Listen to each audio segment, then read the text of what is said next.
Okay, if you're looking for an in-depth review of all these or any of these lenses, that's not what this is. There's plenty of that out there from people that can do it far better than I could, but let's get into it. So as many of you know, anamorphic lenses have been surging in popularity over the past few years because of so many great affordable options available now. There's just so much goodness out there, it's getting hard to sift through it. So I've always wanted to own a set of anamorphic lenses. To me, it's just a huge part of the language of a film. It looks like a movie. I mean, everything about it just looks like a movie. With more feature films and short films coming my way, it felt like the time was right to pull the trigger. So yet again, it was a very long journey in deciding which lenses to go with among the plethora of amazing, affordable lenses that are available now.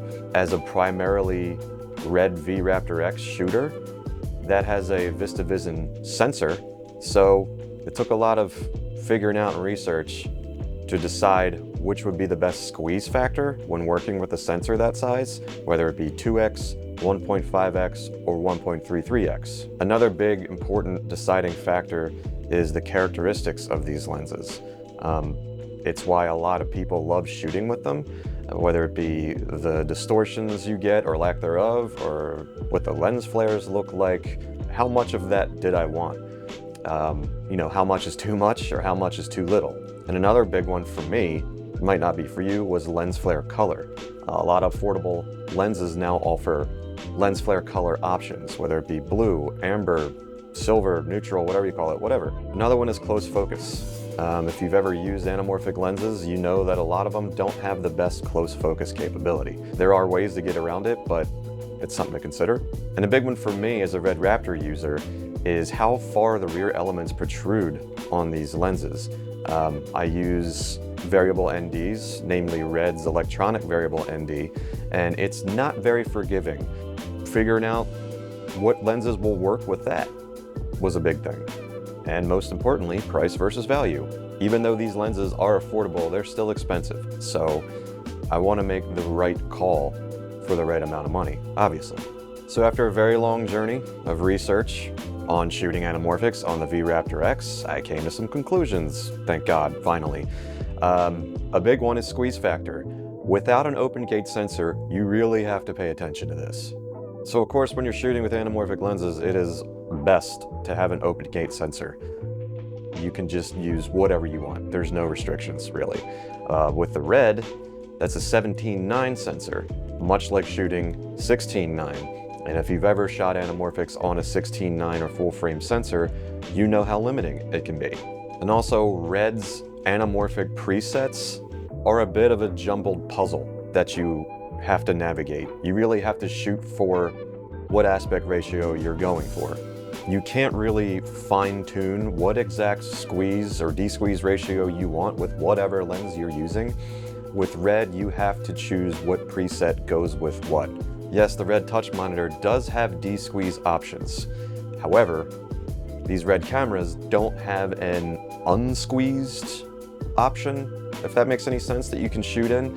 So it kind of renders that useless, in my opinion. So even though you can technically use practically any anamorphic lens on the V-Raptor by cropping into the 8K sensor to cover whatever image circle or aspect ratio that you want, RED cameras crop into the sensor far more than cameras capable of open gate to mimic different sensor sizes, meaning you won't get full use of the frame when you're cropping into like a 4:3 or 3:2 or 6:5 aspect ratio. So if you want to take advantage of all or most of this sensor's real estate, you pretty much need to shoot in 16:9 mode, making this like shooting on any other full-frame 16:9 sensor camera, unfortunately. The big thing I hate about this camera, and I guess all 16:9 sensor cameras, is how limiting it is shooting anamorphics, and especially how RED implements these anamorphic modes. I won't go down that rabbit hole again, but for the love of Jesus Herbert Walker Christ, please give us open gate on everything from here on out. There's no reason not to. All that being said, for the V-Raptor, you'll get the best performance out of anamorphics with a 1.5 or 1.33x D-squeeze. If you'd like to see how RED breaks down their anamorphic settings in detail, In the description below, there's a link to a wonderful chart from Phil Holland, explaining it all better than I ever could. Characteristics. This is entirely subjective. It depends totally on preference. Do you want a cleaner, crisper image, or do you want all the funk? Funky! Funky! Some lenses have very little, or too much, funk that many have come to love about shooting an anamorphic. Whether that be the blurry edges, the oval bokeh, proper flares, whatever. Again, this is all personal preference, but for me, I want some funk. Funky! Funky! If I wanted a clean anamorphic image, I would just shoot in full frame or whatever, crop into the sensor with a 2:4:0:1 aspect ratio, maybe throw on some flare filter or whatever and call it a day.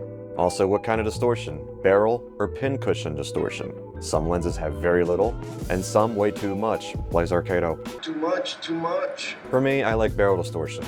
It's another major characteristic that I love about shooting in anamorphics, but not the extreme end to where you're panning the camera and then you get that crazy fishbowl effect, if you know what I mean. Some like pin cushion distortion. That's fine, and if you have a lens that does it and you don't want it, that can easily be fixed in post, just like barrel distortion, but I don't want to have to worry about that every time, especially if I'm handing footage over to the client. And for that sweet, sweet oval anamorphic bokeh, the higher the D-squeeze, the better or more pronounced it's going to be. So shooting in 2x will get you the most of that.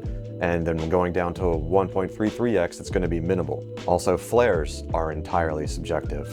For me, I wanted something a little more cleaner and subtle, yet pronounced enough to get excited about. I didn't want to have to deal with some of the lenses that give just like crazy patterns and shapes and all kinds of things like that. Lens flare color, blue.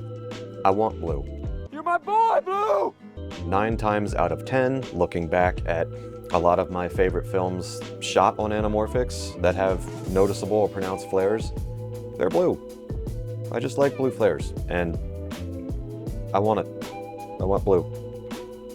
Close focus. As I said, many anamorphics have notoriously bad close focus capability. Yeah, this can be fixed with use of diopters and things like that, but I don't want to. But with so many great options on the market now, it's getting better and better. Flange depth. Like I said before, a lot of these lenses protrude pretty far in the back, especially the affordable ones. For us V&D users, this sucks. But again, you can throw on a variable ND and a matte box on the front and call it a day, so it's not the end of the world. Price versus value. As always, you get what you pay for. Even though these lenses are more affordable, they start to get pricey when trying to check all your boxes of what you want in these lenses. So sacrifices have to be made unless you want to spend many thousands of dollars on the perfect set. So what's most important to you? So this is all brought to you by Audio, which is pretty much the raddest stock music site I've ever seen. I mean, just navigating the site is such a smooth process. Quality of music they have, the amount they have of it, I think it's unmatched. I mean, they even have something called Hans AI where you can literally type in the kind of music you're looking for and it will find you everything that matches that description. New music is added every day, so if you need to find new music often, there really is nowhere better. So if you're interested in checking Audio out, click the link below and get 70% off of your subscription. With Audio, find the perfect song fast. My MT Pro just went out. I don't feel like fixing it, so you'll have to deal with some darkness here. Moving on. So after many months of back and forth and soul searching, I came down to 3 contenders: Blazar Remus, Blazar Cato, or Laowa's Nanomorph LF. Alright, this wasn't a thing when I started working on this video, so let's get it out of the way first. Blazar Mantis. These were announced after I'd already made my decision, but it didn't really matter. Even though they have really cool 2x characteristics, by the way they've made them, it's still a 1.33x squeeze, so you're getting a lesser D-squeeze. And it's actually not even a 1.33x D-squeeze technically. I think it's more like a 1.36, which again, easily fixed in post, but I don't want to have to worry about it. And they seem to be a little more crisper, cleaner, clinical than the other lenses I was looking at, in my opinion. Again, I want the funk. Funky! Funky! And these don't have enough of that for me. And the biggest issue is the rear elements protrude a lot, making it difficult to use with most speed boosters and variable ND adapters. But if none of that bothers you, these are probably the ones for you. They look awesome, especially if you're shooting on full frame. They're perfect. I can't recommend it enough, but not for me. Blazar Cato have the most characteristics, but maybe too much, especially with the barrel distortion. It's extreme, especially on the wider lenses. You're getting crazy fish barrel. So this severely limits shot versatility, in my opinion.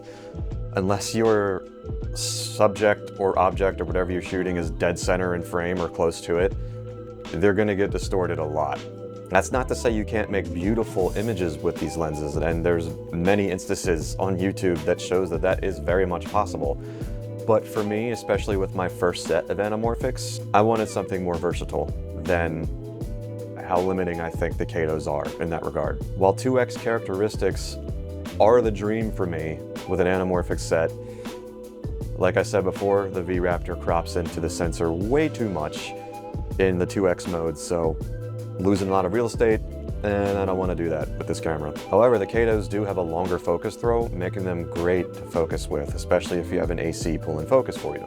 So if you're using a camera with an obligate sensor, as all cameras should have now, the Catos might be right for you. 2X D-squeeze is awesome, but you have to be wary of the extreme distortions these lenses have. But if you can handle that, great. These are probably the right ones for you. And that brings us to Blazar Remus. The sweet spot? Shooting 1.5x on the V-Raptor works great. Yes, you do have to shoot in 16:9, meaning you will have to chop some sides off in post to get the desired aspect ratio. But with a more pronounced D-squeeze than 1.33x, I don't really see this as a bad thing. With these lenses, there is a little bit of extreme distortion close to the edge of the frame, so cropping those off isn't necessarily a bad thing for me. It gets rid of that, you know, which kind of does bring it to a 1.33x D-squeeze anyway, but it's nice to have that option and not be locked into that D-squeeze and deal with any distortion on the edges, if that makes sense. They're certainly less funkier than the Catos. There is still some of that fisheye effect, but far less. Also meaning far less barrel distortion than the Catos. So it's up to you if that's a good or a bad thing. They do have a shorter focus throw than the Catos, so if you're using an AC to pull focus for you, it might get a little tough to nail focus, especially throwing out to longer distances, so I've heard. But for me, as an owner-operator with clients that barely have enough budget to pay me, I rarely get an AC, so I'm pulling focus myself, so not a big deal for me. And the Remus have flare color options, or at least they used to. Up until recently, you could get blue, amber, or neutral. As of now, Blazar is only making the neutral colors. However, there's still plenty of used options out there to find of all colors. So, I want the blue, give me the blue. That's what I want. You're my boy, Blue! There are more options of focal lengths with the Remus, with the A set and a B set. It also seems that the B set are sharper than the A set, but they're both sharper than the Catos. Not as much as the Mantis, it seems, but I don't really want too much sharper. I want a nice balance, and it seems like these are that. So, yeah, I want the funk. Give me the funk. Funky! Funky! And maybe an issue, the 33mm is the only one that protrudes far enough to run into issues with some variable ND adapters, like the exact one I have, unfortunately. And that brings us to the safest set, would be Laowa's Nanomorph Large Format, or LF, lenses. But how safe is too safe? Sure, none of these lenses have any protruding rear element, making them a dream to work with rear VNDs and things like that, speed boosters, whatever. But is that enough? These have a very clean spherical look. And again, if I'm shooting anamorphic, for me, I want some funk. Funky! Funky! And if I'm compromising on characteristics, I expect to compromise on price. These are not that. They do have some slight pin cushion distortion. Again, you might like it. If you don't, it's very easily fixed in post, but I don't want to have to worry about that.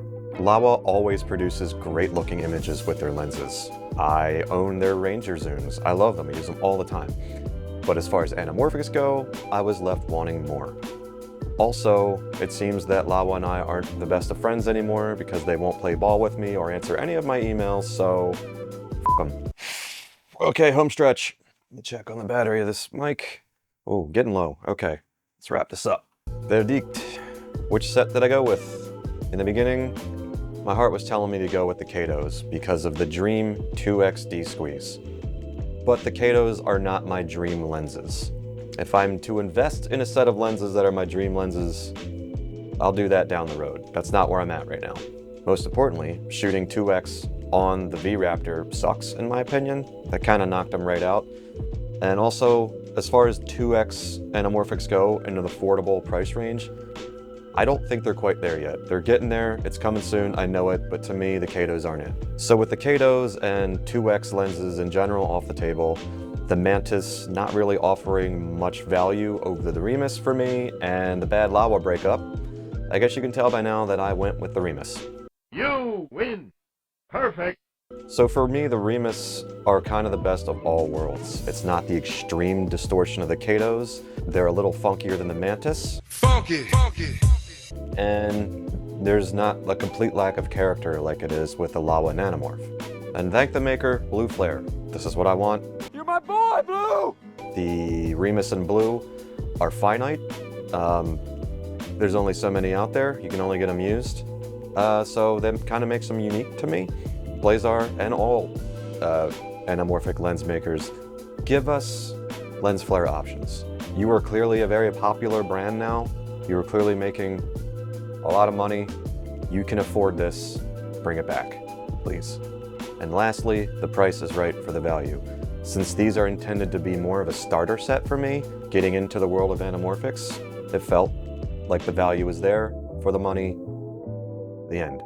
I did have a lot of cool test footage planned outdoors, but it is hot as Satan's anus out here in Maryland, so that'll be coming soon. Like I said, for now, I just wanted to get a set of anamorphics to learn the ropes more and get used to them. These aren't my forever set. So in the future, I'll probably go with a set of lenses that has 2X D-Squeeze, especially if I'm lucky enough to get an open gate sensor, whether that be with a new camera or RED comes to their senses and offers another many $1,000 upgrade program. But RED, please address your anamorphic options in your cameras, and we need open gate sensor in all cinecams from here on out. Blackmagic and Panasonic are doing this with ease in far cheaper cameras. You're gonna get left in the dust. So I really hope you address this at some time in the future. Either way, with how many great affordable options are popping up in the anamorphic space, it's pretty exciting to see what could come next. Until then, happy D-Squeeze shooting, drink them if you got them.